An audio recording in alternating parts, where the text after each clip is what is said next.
Looking back at your preliminary task, what do you feel you have learned in progression from it to your full product? From the production of my preliminary tasks to my final film, I feel I have made vast improvements. First of all, I believe I have used and experimented with a wide range of camera angles and shots, which in effect makes the whole opening sequence more visually appealing and can change the atmosphere entirely.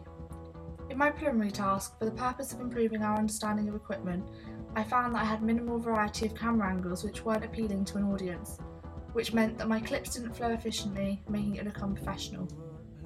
I also had small clips and limited choice, therefore giving me very few clips to select from, which affected the overall editing and flow of my preliminary.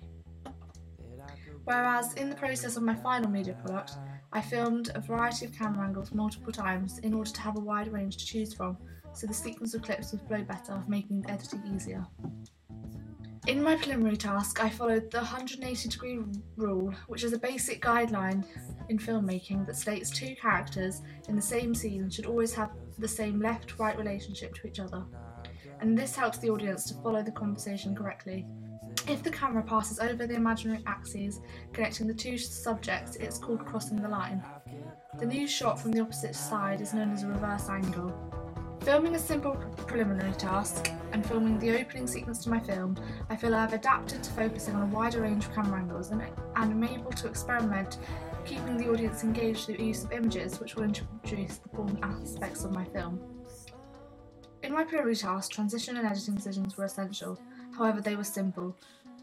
After practicing using different softwares such as After Effects to add titles and Advanced Effects on Final Cut Pro, it has allowed me to create a professional media product. I think the filming and editing in my preliminary task was very poor due to the numerous clips that I either started filming too late or had stopped too early. In addition, the editing was rough because I didn't allow enough time for each point in the clip, which resulted in a poorly edited conversation. However, my preliminary task was very basic and my first experience of filming and editing. In contrast, my final film consists of a wide range of camera angles and shots that I've used in order to make my film more encapsulating and appealing to my target audience. I've used a variation of close-ups and used the dolly panning shot to make the viewer feel like they are moving with the camera whilst the girl in my opening sequence is walking out from the club. I filmed each clip at least 3 times so that I wouldn't have to go back and film again, and so that if any clip which didn't work or didn't flow effectively. Also, to establish location props and costumes, I used depth of field to emphasise the key props and movements to make them more interesting and engaging.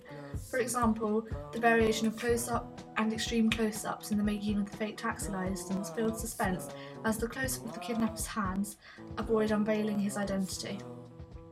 In conclusion, I believe I have been successful in expanding my knowledge and capabilities by using a wide range of techniques and softwares, which has enabled me to produce a final media product.